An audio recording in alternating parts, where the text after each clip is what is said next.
এই যে কাজু আর এটা পনির, পনিরের মধ্যে কাজুটা বেটে দেবো।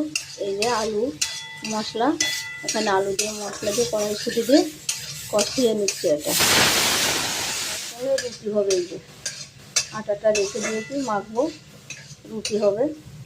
আর এই যে আমাদের বনপুকুর, এটা স্যুপ, বনপুকুর স্যুপ। রাতেও খাই, দুপুরবেলায়ও খাই।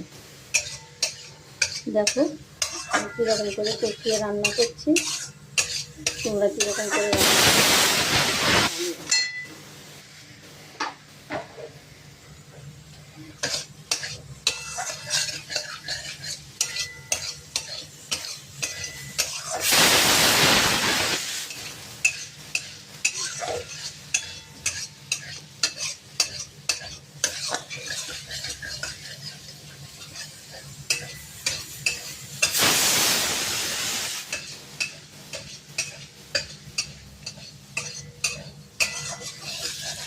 মশলাটা আমার কষানো হয়ে গেছে।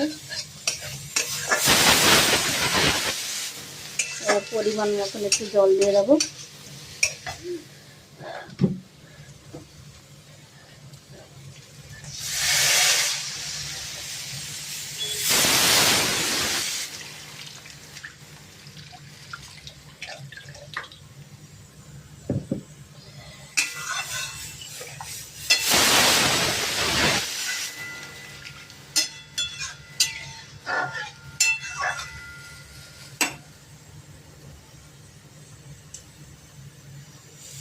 তোমরা কে কে পনির খেতে ভালোবাসো জানিও। আমার তো পনির খেতে খুবই ভালো লাগে রুটি দিয়ে।